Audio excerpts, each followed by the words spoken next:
You're listening to an Airwave Media podcast. Want more control over your life? You need more control over your money. Hi, I'm Jean Chatzky, and that's why I started the Her Money podcast. From understanding your money personality to taking steps to earn more, spend wisely, invest for tomorrow, and protect it all, I can help you get there. So join me. Subscribe to Her Money with Jean Chatzky, wherever you get your podcasts. Monsters are as old as humanity itself. Monsters embody our fears. Yet, they help us define the boundaries of what it means to be human. We know most monsters aren't real, yet we can use monsters to learn about reality. Psychology, biology, folklore, literature, critical thinking. We're on a journey to learn about the world through the lens of monsters. And we hope you'll come along with us. Subscribe at monstertalk.org. Recorded in Chicago, Illinois, with your hosts, Ken, Matt, Neal, and Jeff. This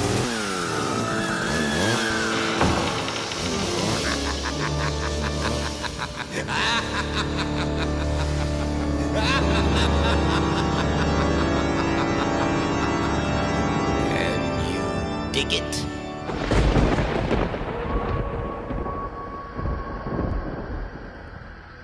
The year is 2040. The war hadn't been friendly to anyone. Those who survived wished they had been caught in the rain of bombs that had fallen 10 years ago. The dead were indeed the lucky ones. America, or more accurately, the land that used to be the United States of America, was now an irradiated wasteland, the population decimated, any trace of governance eradicated. It had been a dusty day, like every other, the sick yellow sky, thick with decay. Only the whistling of the wind to be heard. Any sound would carry in the emptiness. Just then, the creaking of a hatch cut the silence with the sharpness of the executioner's axe. A lone figure rose from his shelter, taking care not to slip on the last rungs of his ladder. He seemed to rise from the ground like a pop star from the days before the final war. He remembered those days from time to time, but today was not for reminiscing. He had work to do. The man shouldered his pack, stretched, took a swig from a rusty metal bottle, and sighed. The lines on his face crinkled as his rough hands gently wiped the droplets from his graying, scraggly beard. He was ready to get to work. He had several miles ahead of him, and it was no easy route. The bomb-crater dunes rolled out before him like an unmade bedsheet, but there was a job to be done. After several hours of hiking, his feet were sore and beginning to blister, but he had found the spot. An old, bombed-out apartment building. The door was falling off its hinges, so he had to push hard to gain entrance, the debris of the crumbling walls desperately demanding their toll. Nevertheless, he was committed. He gained entrance to the apartment on the first floor, a place that reminded him of the merriment of days long past, now lay empty, closer to a tomb than a living space. He made his way to a table in one of the rooms.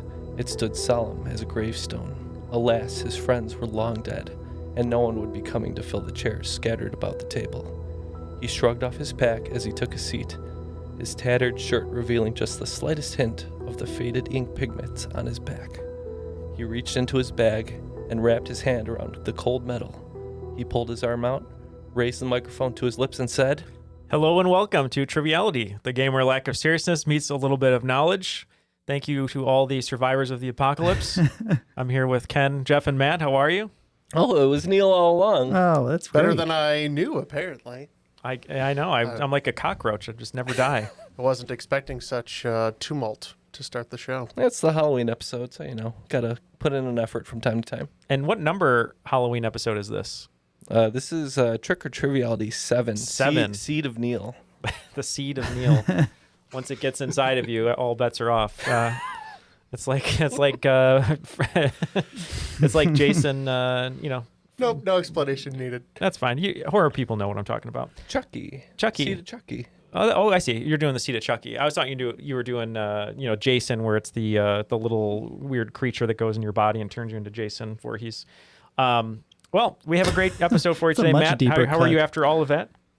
Me? I'm doing great. No seeds over here. I'm allergic. Oh, that's okay. I know you have an allergy, but we'll do our best to make you feel good today. But we have a very special Halloween episode for you today, as we normally do.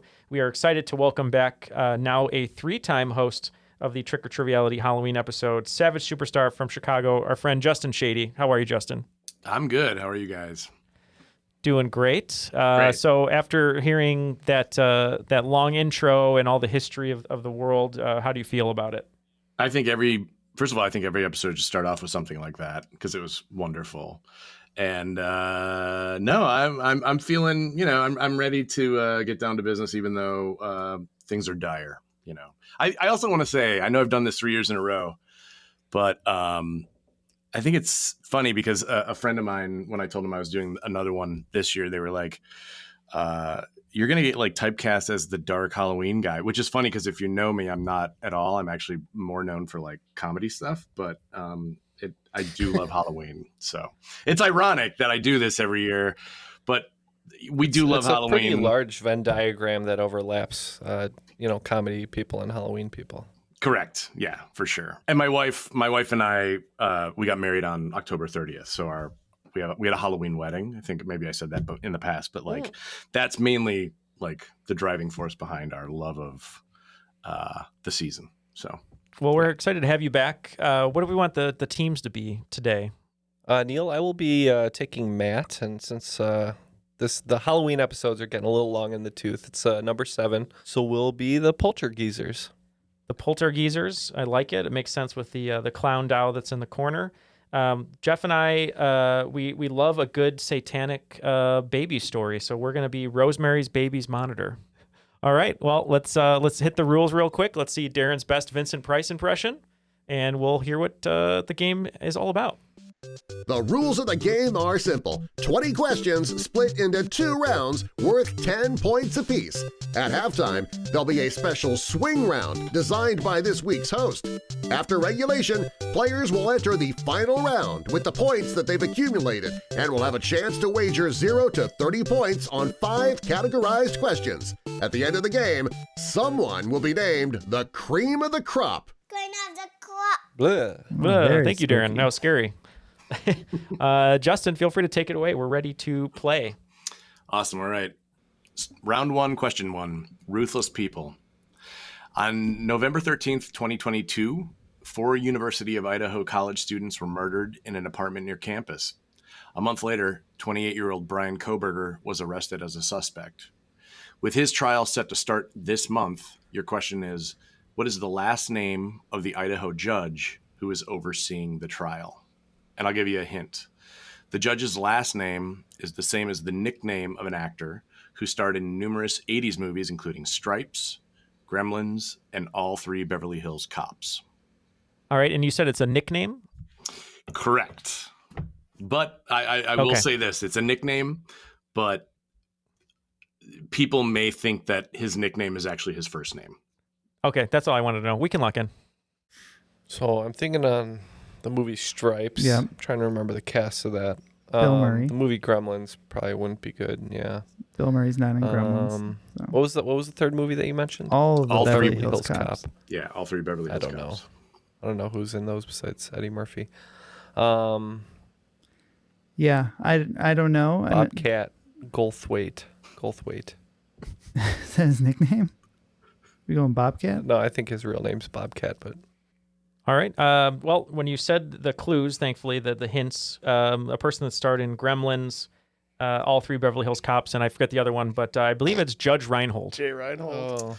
Yeah, so the answer is the judge in the trial is Judge. His name is John Judge John Judge. And Judge Reinhold, his real name is actually Edward Reinhold. I almost threw in the clue that he won an Emmy in 1994 for being the close talker on Seinfeld. But did he? Yeah, that's awesome. Yeah. He also I don't remember him in Stripes. My name is Stripes. Judge. And Seinfeld too. He was a close talker, but didn't he also take out? Was it Jerry's parents and entertain them too much? Yes. Yeah. Yeah, that's right. Okay. Yeah. Yep. All right. Question number 2. You're scared of Boris? During 2021's Halloween episode, we learned that cherophobia is the fear of being happy. And last year, we learned that phobophobia is the fear of phobias or being afraid. This year's phobia question is a bit easier. What is the most common phobia? So a couple really common ones, claustrophobia, fear of heights, fear of clowns. What do you think? I think fear of death is always Fear up of there. But fear of heights, I think, is number one because it's the only one that's ingrained, and they find when they were doing those tests that babies are naturally afraid of heights as well, or whatever it is. So I think You don't think claustrophobia would be more common? I don't know if people get in tight enough Matt spaces hasn't to had a know lot of it. that they're claustrophobic. Matt hasn't put a lot of children in boxes to test this theory. So death or heights? Heights. Let's go big. Okay. So we heard Jeff and I that the cure for a fear of heights is to listen to "In the Heights" by Lin-Manuel Miranda, but we also said "Death and Heights." See, and I thought it was listening to "Such Great Heights" by the Postal Service. That's also a remedy, but we said "Death and Heights" are good, but Jeff. Nothing is more terrifying than public speaking. So we said public speaking. So we liked that. All right, so no points with this question. Although fear of heights is most certainly that is my biggest fear. I took my kids to IKEA, unfortunately, a couple days ago, and we took the glass elevator up to the third floor, and even that I was freaking out. But the most common phobia is arachnophobia, or the fear of spiders. Oh, not just the fear of the John Goodman movie. No, that's a whole other fear. That's John Goodman phobia. Peppa Pig's trying to dispel arachnophobia. That's right. All right, question number 3. It works in a jiffy. So if arachnophobia is the most common fear, then arachibutyrophobia, and I can spell that for you, it's ARACHIBUTYRO phobia, arachibutyrophobia, must be one of the most rare. Arachibutyrophobia is an intense and irrational fear of eating what, which many believe actually stems from a fear of choking to death. Spiders wearing makeup, right? They have the spider TikTok doing the makeup. See, and I thought it was spider makeup tutorials. I thought it was spiders on fire. And if you watch TikTok, you know too that everyone is always talking about something really serious when they're doing makeup. So it's like, spiders aren't that bad, guys. Let me put on this foundation. So when you talk about spiders, they're just trying to help you. Yeah. Well, I mean, I choked on a Hot Wheels tire. Probably not that. That's probably not the answer. I chewed it off of a Hot Wheels car when I was a kid. Doubtful that's the answer. What did Neal rate? So we're going to go with Neal's much more likely thing to choke on, although still very unlikely. Okay. What do you think? I think that they've missed giant clues in the title, and they said in a jiffy, and I'm pretty sure that Jiffy Pop, it's popcorn. You could choke on popcorn. I'm pretty sure it's popcorn. Okay. Yeah, that's a great, really great answer. Yeah. So when I was a kid, I was choking on a penny, and my dad lifted me up by my ankles and shook me until it came out of my throat. So we said coins. Your dad is a man of action. He was a man of action. I'm learning so much about you guys. I actually choked on a raw carrot at a picnic when I was a little kid, but that is not what arachibutyrophobia is. Good picking up on. It was cool that you picked up on something in the clue, but it went the wrong way. It works in a jiffy. It is peanut butter. Arachibutyrophobia is a fear of eating peanut butter. Yeah, people fear that if they have too much of it in their mouth, it'll stick to the roof of their mouth and they won't be able to open their mouth or swallow. All right, question number 4. How do you like them red, round, edible fruits? Bobbing for apples is a classic Halloween game, but its tradition dates back to the 1st century, just after the Roman invasion of Britain. Back then, it was more than just a game, though. According to the unofficial quote-unquote rules, the first person to successfully bite into an apple and hold it up would then be allowed to do what? Live till the next morning. Yeah, survive. Yeah. Sleep with the bed the mayor's wife. Well, Matt got the apple. He gets to bed the mayor's wife, I guess. If I have to. What are you thinking, Matt? First take of the spoils? Yeah, maybe. That seems like it. I was gonna say catapult the local dentist out of town to keep him as far away as possible. But I actually have no idea. So first cut of the loot or whatever. Yeah, we'll say first take of the spoils. We actually have a very similar answer. We figured maybe that, they get the first cut of the meat or whoever they hunted. So yeah, we said the same thing. All right. You guys are going back pretty far. So it's basically, it was the equivalent of like throwing the bouquet at a wedding. That person was the next to get married, or would be allowed to get married. Oh. Yeah. I think we should bring that back. Bobbing actually, instead of the bouquet. Bobbing for apples actually has a long history. Like, it's changed over the years, but there's, it was like allowed to get married, and then they used it to predict the person that you would marry. People would write like John or whatever on an apple, and whoever you picked would be the person you'd marry. That's a way better way to do it than Tinder. Yeah. Yeah. Let the apples We're decide. meeting in person. I got Randall, the horse boy. My new app is called Bubbler. I love that. Well, instead of writing someone's actual name, though, like you said, Ken, you actually write the horse's name, and then you're stuck with the horse, like Queen Anne or whatever queen it was. I just imagine that it's like, Ken over there is pretty good at bobbing for apples. That means he's destined to be married. I'd be practicing. With skills like those, he can provide for the village. What can I say? All right, question number 5. Quote, "It's the end of the world," end quote. The drunk. Veteran actress Veronica Cartwright is synonymous with both sci-fi and horror films. She battled chestbursters in Alien, has fought witches and demons in The Witches of Eastwick, and even taken on parasitic aliens in Invasion of the Body Snatchers. But before any of those films hit the silver screen, she played 11-year-old Kathy Brenner in what 1963 horror classic? All right, 1963. That's pretty early. 11-year-old. Yep. So born in 52. Maybe like The Omen. Is this an early Children of the Corn? Was she one of the children? Yeah, maybe. I haven't seen any of the corn I think The children. Omen is after 63. The little corn babies. Have you been to Iowa? I went to college there. So you're a corn child yourself. He was a young adult of the I corn. like your answer. Oh, She would be she would be a children at the time. yeah. She would be a children. You want to say children of the Let's corn? go with the corn children. Yeah, Jeff and I had a very long discussion. We did not. Neil locked in immediately. About the fact that Veronica Cartwright often received direction from a very rotund man who had proclivities for blonde women. We said the birds. Yeah, points to Rosemary's Baby's Monitor. Yeah, she was in Hitchcock's The Birds. That was actually her third film, which is not to be confused with her second film, which was 1961's The Children's Hour, which starred Audrey Hepburn, Shirley MacLaine, and James Garner, which is a film that tells the horrifying tale of a rebellious student at an all-girls school who accuses 2 of her teachers of being lesbians. So, Wow, 1961, you said? yeah, it's horrifying, terrible, but it was like it was a drama apparently because Earth. The first Lifetime movie, Yeah. I believe. Well, also terrible. Our scores. Yeah, not great. Pitching a shutout on us, Matt. Poltergeezers have 0 and 20 points, bookending that round nicely for whatever your team was called. Rosemary's Baby's Monitor. Rosemary's Baby's Monitor. We're going to come back from the dead, hopefully. We'll see. All right, on to question number 6. I'm still waiting for the Human Centipede set. Lego is known for their licensed sets based on popular film franchise. Hold on, sorry. That's good. Lego is known for their licensed sets based on popular film franchises. But while horror film fans have been begging Lego to make sets based on scary movies for years, the company has only released a handful of Halloween-themed sets. I'm going to name 5 sets. 4 of them are real. 1 of them is fake. And all you got to do is tell me which one is the fake one. They are The Abandoned Village, The Pumpkin Farm, The Haunted House, The Forgotten Graveyard, and The Skeleton Dungeon.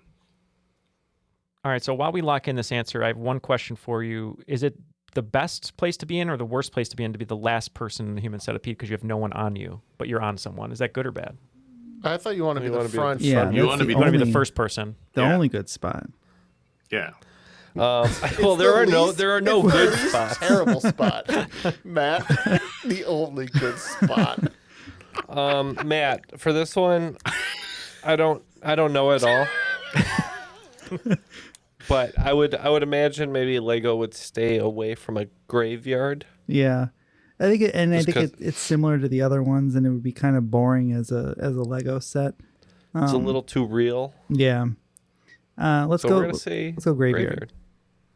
Well, we hope you're right because we thought, maybe it was too much religious iconography. We said graveyard. Points to everybody. Forgotten Graveyard is the one that is not real, but should be. Sniff that one out. Yeah. Yeah, good one. Even they've forgotten about it. All right, question number 7. I'll catch the next flight. Most people know Buddy Holly. Richie Valens and the Big Bopper died in a plane crash on February 3rd, 1959. But which country musician was a part of the touring band at the time who gave up a seat to the Big Bopper? And a bonus question. Everybody knows that the day as the day the music died. But what state did the music die in? I refuse to remember the answers to this question. No matter how many times I hear the information, I refuse. Do you remember, Neal? I do. I remember the guy because I know we never remember this. The state is what's confusing me. I think it was somewhere cold. Not that it's going to help them out, but I think it was somewhere really cold.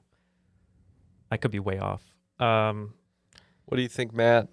Was it Waylon Jennings? Maybe? So Waylon Jennings was my first thought because you said it right now, and that was the first thought I had. And for the bonus points for the state, Tennessee. Since you said it was somewhere cold, North Dakota. North Dakota's pretty cold. Yeah, I think it's Waylon Jennings, unless I'm completely misremembering the rock and roll tragedies. And then I had no idea. I could be way off that it was somewhere cold, but we said Idaho. I don't know. All right, so both teams get points for Waylon Jennings. That was right. He gave up his seat to the Big Bopper because the Big Bopper had a flu and wanted to get to the doctor. Womp womp. And the state, Neal, you're going to be ashamed, man. It's Iowa. Oh, man. Yep. Crashed along the central remember that border. Yep. All right. That's like one of those questions I feel like you hear in several different ways, like, who was on the plane or which one wasn't on the plane. And I can never seem to remember them. So, yeah. Well, today we did. They also always forget the pilot. Unless Buddy Holly was flying the plane, I guess. I don't know. I have no idea. That's true. That's them. That's why it crashed. That's right. He didn't have his glasses. He left them. So Rivers he kept talking about Peggy Sue. He wasn't paying attention to the flight plan. All right, question number 8. It's going south. Per capita, what African country has the highest suicide rate in the world? And here's a hint. It's also the southernmost landlocked country in the world. Yeah, we're locked in. Oh, right away, Jeff. Was that because of the landlocked? Or? Yeah, landlocked. Okay. So do you remember the landlocked? Do I remember? This? I know what landlocked is. I think it's Lesotho is the landlocked one. Is it? Eswatini is so. also landlocked. Because it's within another country. Enough about Eswatini. It's a Man southern answers that for African everything. country. Former Swaziland. I believe when it comes to landlocked countries, Jeff would say Lesotho. All right. Lesotho. And we are going with Malot. No, I'm just kidding. It's Lesotho. Yeah, wow. Yeah, that's great. Yeah, it's Lesotho. For context, in 2019, America had 14.5 suicides per 100,000 citizens. And that same year, Lesotho had 87.5 suicides per 100,000. So they're not going to beat us in incarcerations. Few places can. I don't think any place can, actually.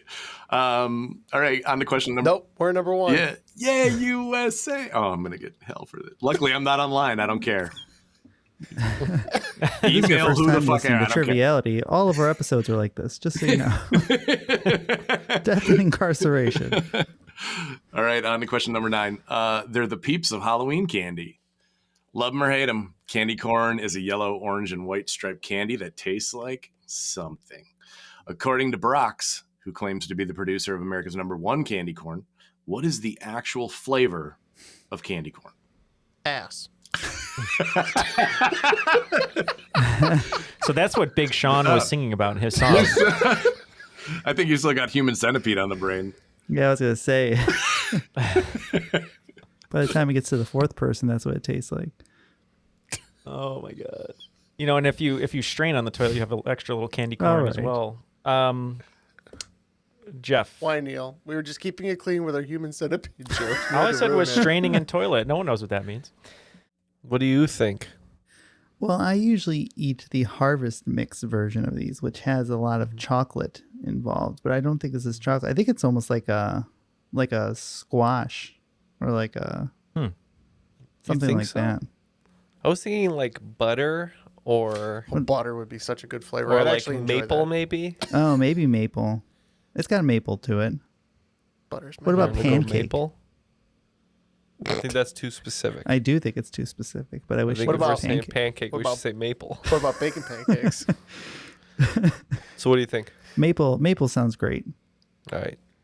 I feel like it'd taste a lot better if it was maple. But Jeff, what you had a thought? Yeah. We thought since it's a real vanilla candy, vanilla. It might be vanilla. Yeah, pretty. Okay, so a couple of the candy corn producers they say theirs is vanilla forward. Some do say butter forward, whatever. But Brock's, which is the number one manufacturer of candy corn, they use honey in their candy corn. So they say that their candy is honey flavor forward. They don't say that it's actually honey flavored. They just say it's honey flavor forward. So, yeah. Well, we're a trivia podcast forward. I think they can't say it's honey flavored because there's no honey or actual flavoring in there. That's natural. It's honey like substance. That explains why I think it tastes of wax. All right, last question of round one, question number 10. In other words, a gun. At first, The Nightmare Before Christmas was considered a moderate hit when it came out in October of 93. 30 years later, it's now considered a timeless cult classic that has gone on to make well over $1 billion in re-releases and merchandising. 3 of the movie's most memorable characters are Oogie Boogie's trio of trick-or-treaters, Lock, Shock, and Barrel. Your question is, who voiced these 3 now classic characters? And I'll give you a hint. Locked in. Oh. We're locked in as well. Oh, never mind then. Do you want to hear the hint just for fun? Yeah. All right. Let the listeners at home hear it. We don't need it. The hint is one of them previously fronted a new wave band. Another got their big break with a 1981 HBO special. And the last one may or may not be a former soap opera star who now finds herself the unwilling matriarch of a newly bankrupt family. Do you know, Matt, any of them? Do you want to guess? No. Because I can't remember. All right. So I too one have of given them is Paul Rubens. Mm-hmm. One of them is Catherine O'Hara.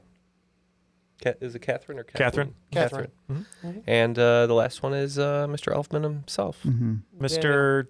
Danny Elfman. Danny Elfman. Yeah. We said the same. Paul Rubens, Danny Elfman, Catherine O'Hara, and Paul Rubens, friend of Justin Shady as well. Yeah. Great person. He was a great guy, and yeah, that's sad, but yes. Yeah, you guys are right. Locke was voiced by Danny Elfman, Barrel by Paul Rubens, and Shock by Catherine O'Hara.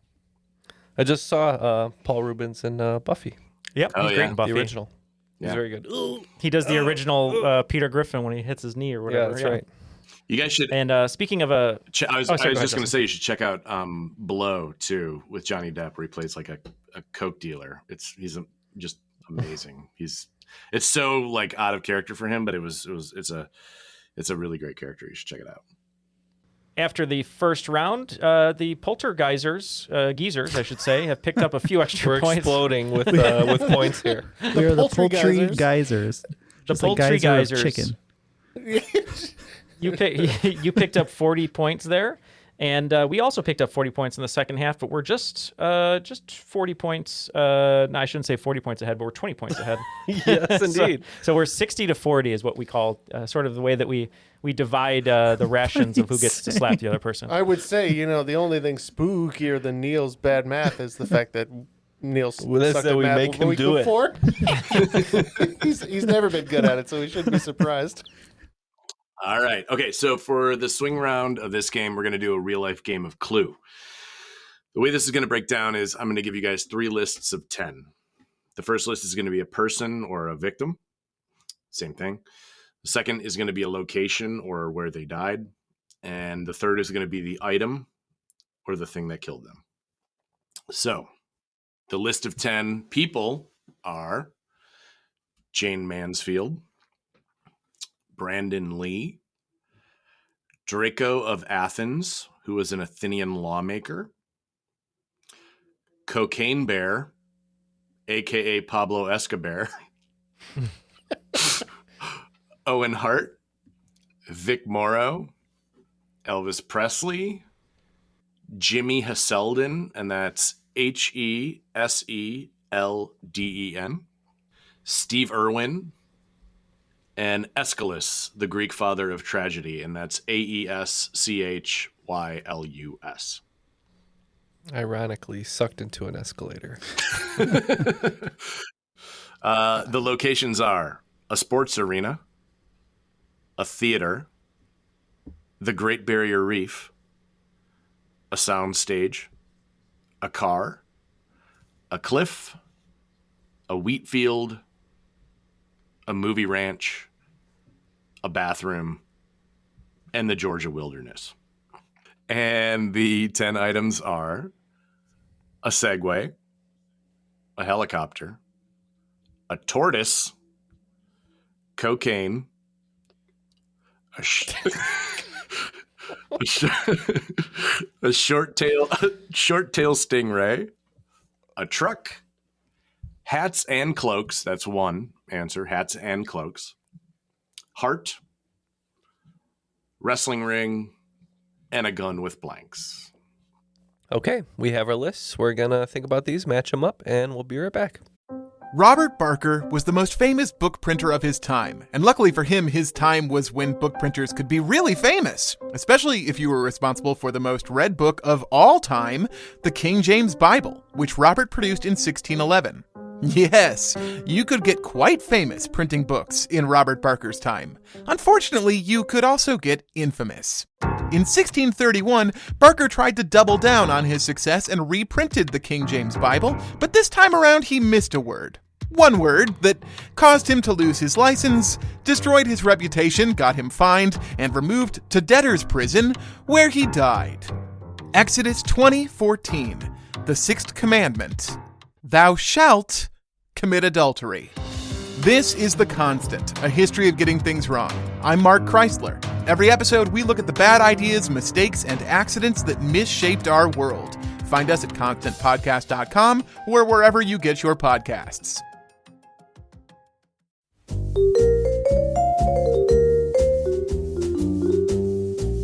Have you ever wondered what really happened to Amelia Earhart or the lost colony of Roanoke? Do you ever find yourself scouring the internet for vicious Victorians and their murders by gaslight? Or perhaps you're just sick and tired of women being constantly misrepresented or plain lied about throughout history? If so, join me, Katie Charlwood, history harlot and reader of books, on Who Did What Now, the history podcast that's not your history class. Part of the Airwave Media Network. Available on Apple Podcasts, Spotify, or wherever you listen to podcasts. Adios, au revoir, auf Wiedersehen, my friends. Bye-bye.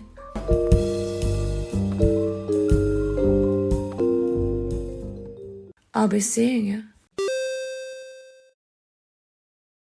And we are back with our matches. And the way we're going to do this is the numbers will be associated with the figure who died. And we will name the item and location as our answers. All right. So number 1, Jane Mansfield. We said in the car with the truck. We also said in the car with a truck with a secret scarf. Correct. Points for both teams. Number 2, Brandon Lee. We said Brandon Lee on the soundstage with a gun with blanks. We said the same. Yep. Points for both teams again. Number 3, Draco of Athens, the Athenian lawmaker. Well, I don't know how, but we said in the wheat field with a tortoise. And we thought maybe his audience hated him or something, so we said he died by hats and cloaks in a theater. So Draco of Athens died by hats and cloaks in a theater, but it wasn't because of hatred. He showed up at a theater, and a way of showing your gratitude back then was to throw your hat or cloak at them as a gift, and so many people in the audience showered him with these gifts that he suffocated and died. Oh, boy. Oh my God. Yes. That's how I want to go. It's the original hat trick. Literally praised to death. Number 4, Cocaine Bear, a.k.a. Pablo Escobar. We said in the Georgia wilderness by cocaine. We said the same. Correct. Points for both teams. Number 5, Owen Hart. Matt, this one is close to home for you, so you want to take it? We said sports arena, wrestling ring, and they continued the show. We agree. We said the same. Yep. Points for both teams. It's, yes, very much so. They continued on with the show, and he fell from the rafters and hit his neck on the rope and died there during a pay-per-view. Very horrible. All right. Number 6, Vic Morrow. We thought this might have been one of the Twilight Zone movie fatalities, so we said movie ranch and helicopter. Yep, we agree. We thought it was Twilight Zone. We said the same. Yep. Again, points for both teams. Number 7, Elvis Presley. We said in the bathroom, and his heart just couldn't keep up. We agree. Yeah, points again. This one. Sometimes you have to choose between your heart and the drugs. Or that peanut butter banana sandwich. Have you guys ever had? So there's a place in Milwaukee called Palomino that's great, and they have the Velvet Elvis, which is a fried peanut butter banana with bacon sandwich, and it is horrible for you, but it is delicious. It is delicious. All right. That's what Priscilla Presley's parents said about Elvis. Question number 8. This is a little bit tougher one, but I feel good about it because you guys have kind of like narrowed it down. Jimmy Hasselden. Matt, you want to take this one? You had a great idea. Yeah, I'm pretty sure that the guy who invented the Segway died by the Segway, so we think he rode his original invention right off a cliff. So you live by the Segway, die by the Segway. We thought the same. Jeff knew this one right away, so we said the exact same thing. Yeah, so Jimmy Hasselden, he actually wasn't the inventor of the Segway. He had bought the company. He was the CEO and the owner of the company for about 10 months before he was riding along the coast and came across a couple and swerved to get out of the way and drove right off a cliff. So yes, by Segway over a cliff. Number 9, wow. Steve Irwin. We said Great Barrier Reef and the Stingray. We agree. All right. Points for both teams again. And last but not least, Aeschylus. This is my favorite one. The Greek father of tragedy. Well, spoiler alert, we did not get this one. We mixed up our tortoises and our hats and cloaks and locations. So we said theater with hats and cloaks. Ken, to answer your question, the way that you die by a tortoise is an eagle thinks your head is a rock and chucks it at you to try and crack it open. That is exactly right. He died when an eagle dropped a tortoise on his head to crack it open to eat it in a wheat field. Talk about unlucky. He was the father of tragedy, no less. Yeah. And how did they report that? Yeah, I don't know. There is a myth though that I don't know if it's a myth or they don't know if it's fact or fiction, but apparently he had a premonition that he was going to die indoors, or he was going to die by something falling on him, and he thought it would be something from inside. So he went outside and was in a wheat field, tried to stay in a wheat field until he had a tortoise dropped on his head and he died. So there you go. Well, not quite tortoise dropping on our heads as far as the score is concerned, because both teams did really well. We have 40 points for the Poltergeezers, bringing their total to 80. And we have plus 50 points for Rosemary's Baby's Monitor, bringing our total to 110. So still anybody's game. But speaking of anybody's game, we couldn't do this game. We couldn't record this game or play this game without all of our patrons, including Justin. So if you'd like to join Justin and be a spooky supporter of the show, you can go to patreon.com/trivialitypodcast. There you can find such great things like 2 bonus episodes a month, plus all the new episodes ad-free coming out a little bit earlier. And if you're at the right tier, we will mail you butcher knives and machetes that you can use at your own will. Is that right, Ken? No. Okay. Just for legal purposes. Just for legal purposes. But we really appreciate all of our patrons. And, if you're at a certain level as well, we will send a ghost to haunt your house. Isn't that right, Jeff? Also for legal reasons, no. Yeah. Okay. All right. Well, either way, just help us support the show. Matt loves when you support us, when you give us reviews on iTunes. If Matt's happy, we're happy. So, and for legal reasons, that's true. That is true. So please go to patreon.com/trivialitypodcast. All right. Round 2, question 1. Half pig, half man. I feel like Matt's going to do okay with this one. In 2004, character actor Tobin Bell became synonymous with horror movies when he portrayed the antagonist in the first Saw. Though usually known as Jigsaw, what is Jigsaw's real name? And here's a hint. His first name is slang for the room in which the first Saw movie starts, and he shares a last name with a character on Seinfeld. Ironic considering how in 1993, more than a decade before Saw, Tobin Bell's most recognizable role had been on Seinfeld when he played Ron the record store owner who refused to buy this character's copy of Don Ho Live at Honolulu. All right, so it's probably not John Costanza, right? No, that's a little too long. Maybe I think John Kramer sounds better, or John Cosmo. Kramer? Probably not John Cosmo. John Kramer. Was Kramer the one selling the record? I don't believe so, but I don't know. I'm pretty sure it's John Kramer. All right. Yeah, I remember him from his little cameo at the beginning of In the Line of Fire with Clint Eastwood, where he's trying to do some dirty business and got caught by Clint Eastwood. We said John Kramer. Yeah, points to both teams. It is John Kramer, and Kramer and Newman are trying to sell the records, but it's really Kramer who's pushing Newman as kind of like the person who's talking for the both of them. So yeah, John Kramer's right. All right, question number 2. Hint: it's not by Cannibal Corpse. Your question is, in 1962, the BBC banned which song from airplay because they believed the track to be, quote, too morbid, unquote, for listeners. And as a bonus point, you get an extra point if you can name the artist. All right, Jeff. So they're locked in begrudgingly by Matt. I don't think Sympathy for the Devil by Rolling Stones probably came out that early in the 60s, but that one I guess I could see getting banned. Or I'm also thinking of Helter Skelter by the Beatles, but I'm pretty sure that's late 60s. When did the song Necrophilia, My Favorite Hobby, come out? I don't know. By the Carpenters. By the John Carpenters? What do you think, Jeff? I have no idea. What would Matt know? These are the questions. Matt knows a lot. I'm aware. Monster Mash.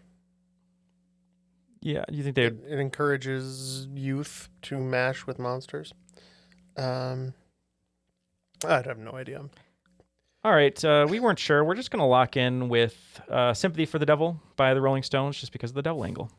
Sure. Matt, what did you say? I really thought that they were going to back into it because it wasn't their original hit. The Transylvania Twist is the Monster Mash by Bobby Pickett.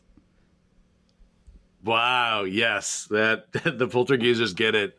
Jeff, you had it, but you lost it. Yeah, it is the Monster Mash by Bobby Boris Pickett and the Crypt Kickers. Yeah, good job. I wish they would reban the Monster Mash. You can't just ban a graveyard smash, Ken. Have you ever had a graveyard smash? I haven't, but you know who has? Not Legos. I don't want to know gonna the answer to this. I really don't want to know the answer to this question. You don't want to know the answer? A graveyard smash? The cast of Jersey Shore. Oh. All right, question number 3. Put a monster on it. In 1997, the U.S. Postal Service released a series of 5 first-class stamps celebrating classic movie monsters that included The Phantom of the Opera, Dracula, Wolfman, Frankenstein's monster, and the original Mummy. 2 of these characters were individually portrayed by a father and son acting duo. Who were these actors? And for an extra point, which monsters did they each portray? Okay, we can lock in over here. Is it the Karloff? My initial thought was Karloff, and I know that he played 2 of those monsters. I don't know. The older one did. It's not, isn't it Lon Chaney and his son Dick Cheney? No. Different kind of monster. I think didn't one Chaney play... One used makeup for being Two-Face, and the other one was natural. Well, I don't want to throw you off. One was an actor, and one shot a guy in a field. I don't want to throw you off the Karloff, so let's just go with Karloff. All right, you're locked in with Karloff? Yeah. You should have not locked in with Karloff. Chaney? Lon Chaney Jr. and Sr. The senior played Phantom, and Jr. played Wolfman. Yeah, you guys are... Rosemary's Baby's monitor is exactly right. Yeah, it was Bela Lugosi as Dracula. Boris Karloff did appear as 2 different monsters, Frankenstein's monster and the original Mummy. And then Lon Chaney Sr. appeared as the Phantom, and his son Lon Chaney Jr. appeared as the Wolfman. Here's a little plug for Behind the Screens that just came out. The cinematographer from I Love Lucy, Karl Freund, he was the DP of Dracula and was the director of The Mummy. Wow. There you go. You wrote a book? Put that in your pipe and smoke it. Yeah. All right, question number 4. You can drive, you can vote, you can go to war, but you can't drink a blue moon. The last full moon to occur on Halloween happened on October 31st, 2020. Within 2 years, when will the next full moon occur on Halloween? All right, Neal, considering all the things I think I heard and a rough guess of what I know about the moon, which is admittedly not much, we're going to lock in. So just based, without any math and no science, just based on his sort of clue in the category, would you say it would be 21 years from 2020? So 2041? Yeah, something about the drinking age. Oh, wait, he said you can drive, you can vote, but you can't drink a blue moon. So it's probably 20 years. So it's probably 18. Probably 18 years. Or 20. From 2020, which would be 2038. 2030. All right, will we be alive? I don't know. Neal will. Because of the seed. Giving us plus or minus 2, we figured in that range if we said it was going to happen 20 years out. That seemed reasonable, so we said 2040. All right, so the answer is right in the middle, 2039. Full moons happen on specific dates in 19-year cycles, give or take. It's usually 18 to 19. So the previous full moon to happen on Halloween was in 2001, and there will only be 6 full moon Halloweens in the 21st century, and we're through 2 of them. So the third one will be in 2039. So enjoy them when you can. Yep. All right, question number 5, which witch? Okay, I have 3 questions for you about the Salem witch trials of 1692. First, to the nearest 100, how many people were put on trial? Next, to the nearest 10, how many people were executed? And finally, to the nearest 1, how many people were actual witches? 5 points for each correct answer. We're going to lock in with some guesses. 1 educated and 1 very much uneducated. Because we went to Salem, right? We did. And we checked out the graveyard. Yes. We saw some stuff. Yep. Matt was not there, so he wouldn't know. That's why I don't know. Otherwise, I would know. All right, so the witches, the tried witches is to the closest 100. So I would say either 0 or 100. You think it's under 100? If it's under 50, it would be 0, right? Would be to the closest 100. Okay. We'll go 0. Is that how that works, are Justin? Are we going real low? So we can go 0.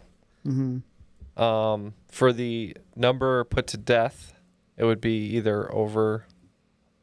It's the closest 10, you said, right? So we're probably looking at. So I would say it's either 10 or 0, or maybe 20. Yeah. What would you say? Let's go 0, 10, 0. That's what I think, because I don't think anybody was actually doing black magic. All right. We agree with that logic. We don't think they tried a lot of people. We think, so we said 0 of those people. We think they convicted pretty much all of them. And I think there was like 15 or so. So we said 10. And no one is a real witch. Just throw that out there. I'm really sticking my neck out on that one, but that's what we're going to say. So about 204 people were put on trial. So the nearest 100 would be 200. 19 people were executed. You went the wrong way on the 15, so 20. And 0 people are actual witches. So you got 5 on points. Yeah, still got 5. Both teams got 5? Yeah. Yes. Okay, so 5 pity points for knowing that witches aren't real. How many Draculas were convicted? 0. 5 more points. All right. Well, it looks like the Poltergeezers are going to be picking up 36 points, bringing their total to 116. And the team of Rosemary's Baby's Monitor picking up 35 points, bringing their total to 145.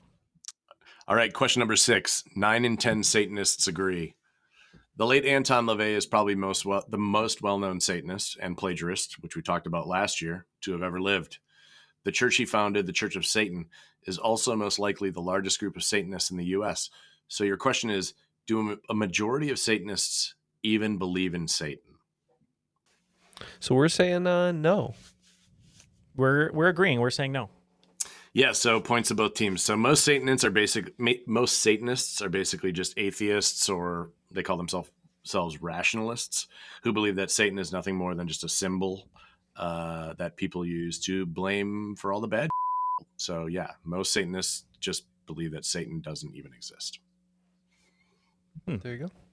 The more you know.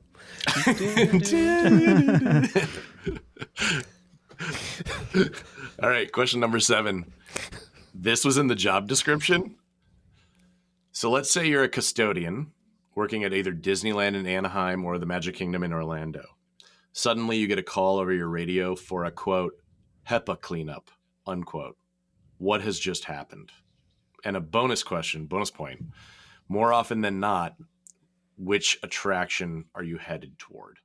I thought HEPA was blood cleanup. When I figured HEPA would be any sort of bodily, Like a bodily fluid function. So maybe people throwing up on the teacups. Oh, that's possible. That makes a lot of sense. That one makes you very dizzy. Right. We'll say people throwing up on the teacups. Yeah, when we were kids, my family and I used to call it the tilt-a-hurl when we go to carnivals. So Yeah, we agree. We think a lot of people throwing up on the teacups. Okay, so Ken is right with HEPA is any bodily anything.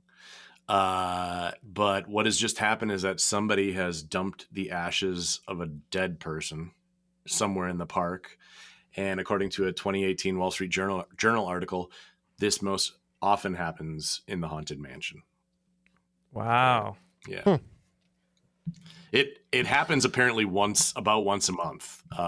Somewhere, not necessarily in the Haunted Mansion, but it happens with someone bringing ashes of a dead person, of a loved one, to dump it somewhere in the park. Mr. Toad's Wild Ride. Because I think HEPA filters are like air filters, right? Right. So you don't want the dust in the air. Yep. All right, question number 8. They suck. There are more than 1,400 unique species of bats in the world.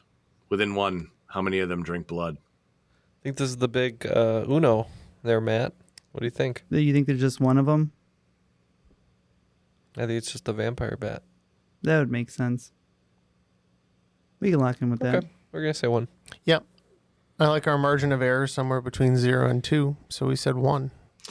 So it is the vampire bat, but there are actually 3 different species of vampire bats. There's the hairy-legged vampire bat, the white-winged vampire bat, and then the common vampire bat. There actually used to be 5, but 2 of them have gone extinct in the last century. How would you feel being the common vampire bat after the other 2? Like really cool names. As opposed to the hairy leg, I'd rather be common better than hairy being leg. the hairy-legged, yeah. The common vampire bat is the best rapper, though. That's true. From Chicago. I think this question just proves that Justin sucks. All right, question number 9. Living their dash. Chicago has its fair share of dead celebrities buried around town. So I'm going to describe 3 famous people who claim Chicago as their final resting place. And teams will get 5 points for each one that they name correctly. We'll just go, I'll do the first one and then you guys can answer, and then we'll go to 2 and 3. Born Jacob Leon Rubenstein, he was drafted into the Air Force during World War II and served as an accomplished aircraft mechanic before being discharged in 1946. Upon returning to civilian life, he became the manager of numerous nightclubs, strip clubs, and dance halls. But he's probably most famous for being the guy who killed the guy who killed the guy in Dallas. Okay.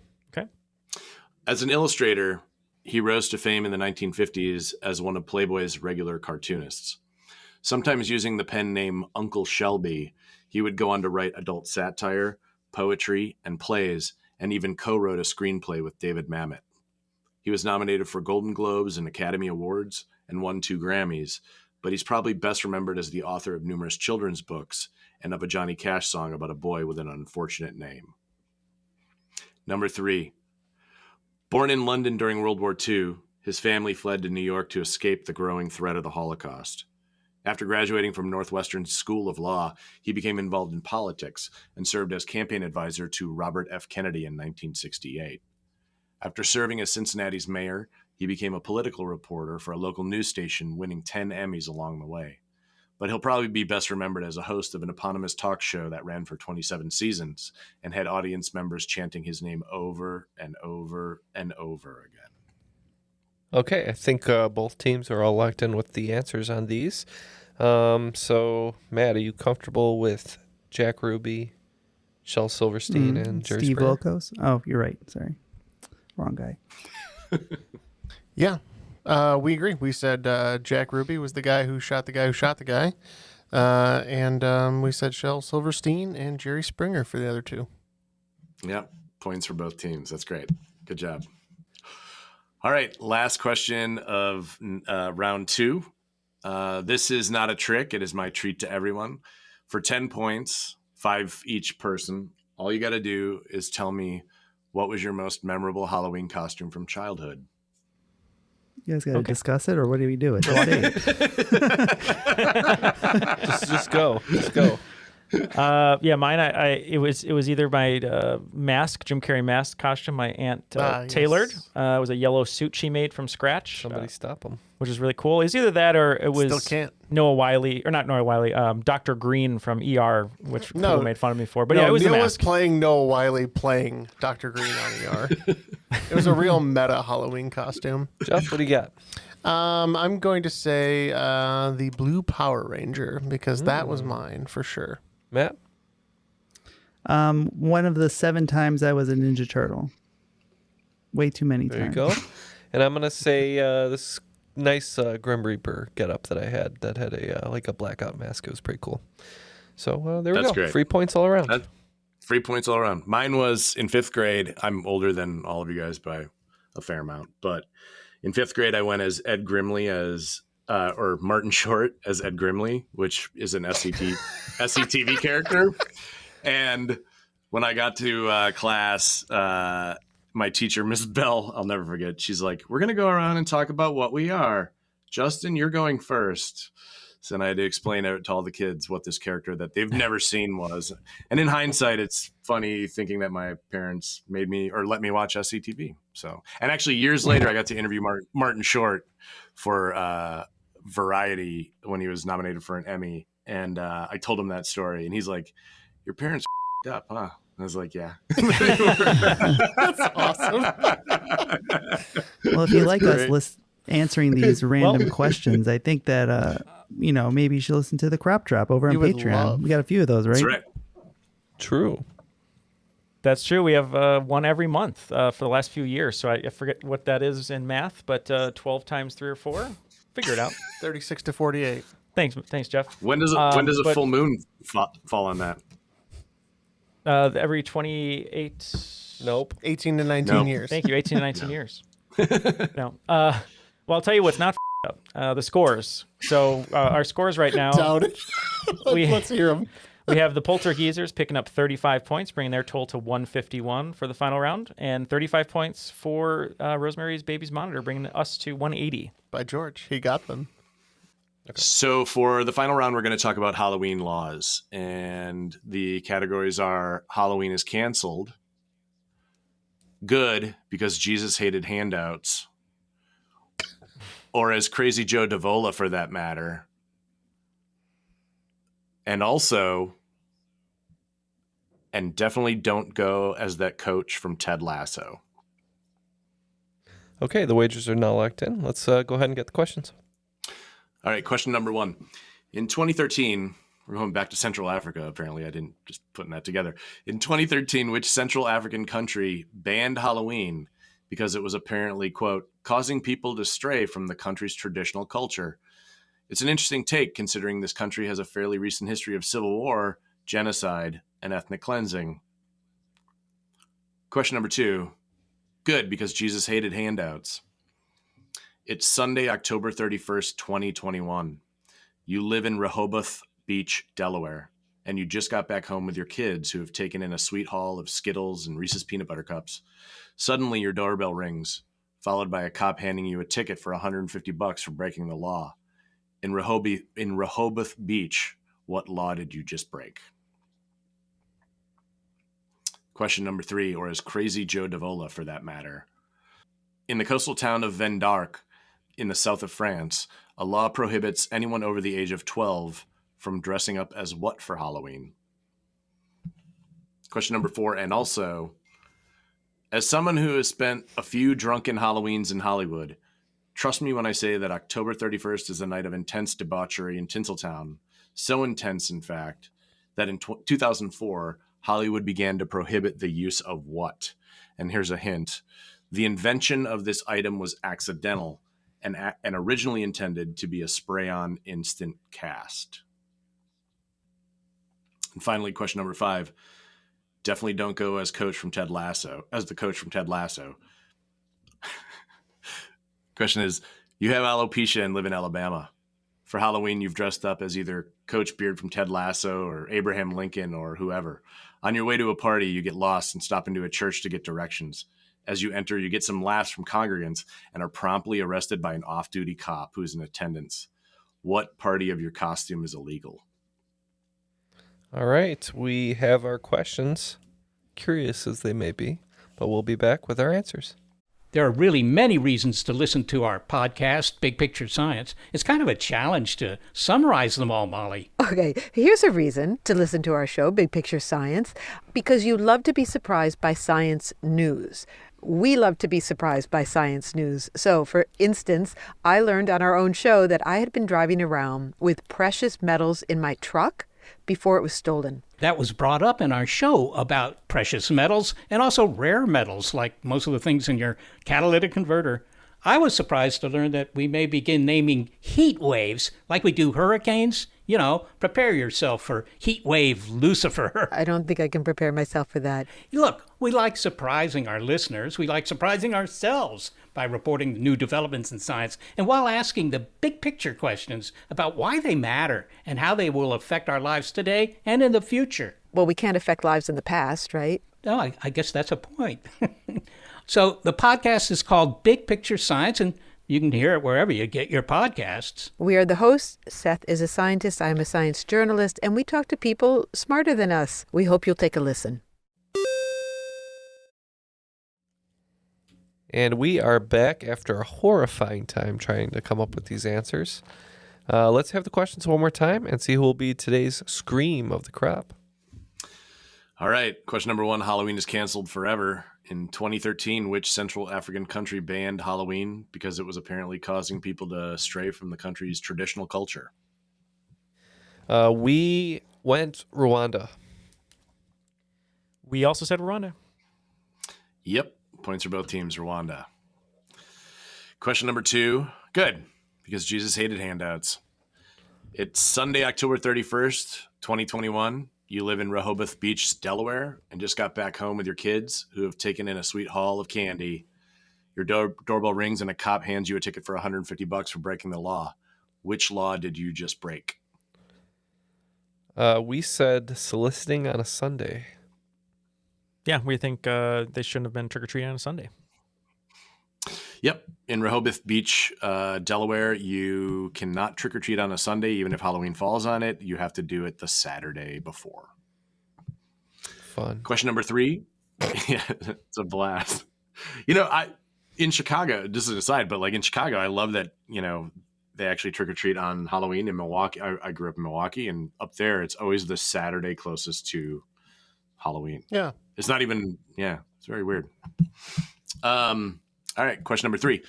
Or, as Crazy Joe Davola, for that matter, in the coastal town of Vendarc in the south of France, which a law prohibits anyone over the age of 12 from dressing up as what? I've kiboshed the other team, and I will kibosh again. And we said clown. Yeah, we knew Crazy Joe Davola was from Seinfeld, and we remember him being a creepy clown, so we said clown. Yeah, points to both teams because the reasoning is really interesting. There in previous years before they banned clowns for anyone over 12, there had been numerous incidents of adults dressing up as clowns and attacking people. So they banned clowns. They banned clowns for anybody that's not a kid. A reasonable response. Yeah. Yeah. And also, question number 4, as someone who's spent a few drunken Halloweens in Hollywood, it's always an intense night of debauchery. In 2004, Hollywood started to prohibit the use of what? And this item was also an accidental invention. It was originally created to be a spray-on instant cast. We said silly string. This feels like debauchery light, but we agree. We said silly string. Yeah, again, good job. Points for both teams. They actually started to. This is also funny. They started to prohibit the selling and distribution or possession even of silly string on Halloween in Hollywood because the next day they would hose the streets down, and it would mix with the silly string, and it was causing accidents on the road. So all the silly string was causing cars to slip it is all kind of over the soapy, place. isn't it? Yeah. So if you get caught with a can of silly string in Hollywood on Halloween, you're being fined $1,000. Yeah, the death penalty. Whoa. That's it. Yeah, I'd $1,000 rather have for the silly death string. penalty than be fined $1,000. Mom, Dad. I would never financially recover from Can you that. come bail me out? What'd you do? Silly I string. got caught with possession of silly string. All right, final question. Question number 5. And don't go as coach from Ted Lasso. You have alopecia in Alabama, and for Halloween you decide to dress up as Coach Beard or Abraham Lincoln or pretty much anybody. On your way to the party, you get lost, stop in a church to ask for directions, but as you enter, you get laughs and are promptly arrested by an off-duty cop who's in attendance. What part of your costume is illegal? I would say it's got to be the fake facial hair. Yeah, we agree. We think it's fake facial hair. Yep. So in Alabama, you are not allowed to wear fake facial hair specifically in a church because the law Jesus says don't like that liars. it might cause people to laugh in church, which is not allowed. So yes, facial hair. You know what else caused Not people only to is- laugh in church? You it's ever more seen that specific than TikTok just facial video, hair. the trombone player?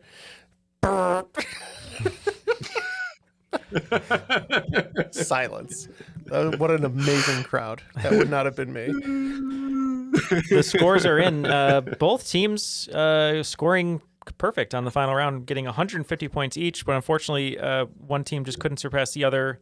The Poltergeezers are going to end with 301 points, breaking that 300 score barrier, which is a great score. And Rosemary's Baby's Monitor will end the game with 330 points. Way to go. You're today's Scream of the Crop. The cream will rise at the top. Oh, yeah. The scream of the crop. That's right. And we want to, as always, thank Justin for providing these spooky questions for us. Yeah, thanks for having me 3 years in a row. I was saying how it's getting a little hard to find stuff that is, that I haven't used before or I haven't touched on before, but it's always a good challenge, and I love doing it. And so thanks for having me. You're welcome. Thanks for being here. Just remember, if we keep having you at it, we keep doing it in 2 or 3 years, you can just recycle the first quiz because we'll have long since forgotten it. So That's right. Yep. It's easier from here. Anyone you want to give a shout out to before we let you go, Justin? Yeah. My wife for buying these hideous curtains that I use now for a backdrop, and I'll say hi to my kids, I guess. That's fine. Yeah. And we want to say a quick thank you to Airwave Media. You can find their website at airwavemedia.com, where you can check out other great shows such as Southern Gothic, The Underworld, and Unspookable. Ooh, I love your choices for today's episode, Ken. Yeah, thank you. Well, thank you very much again to Justin for hosting a Halloween episode, Trick or Triviality 7. We'll see if this franchise continues to live or if it will die a horrible, horrible death. And we'll see you on the other side. And thank you to Matt and Ken and Jeff. My name is Neal, and I was going to make a Seed Neal joke, but I don't even know what to say. So happy Halloween, everyone.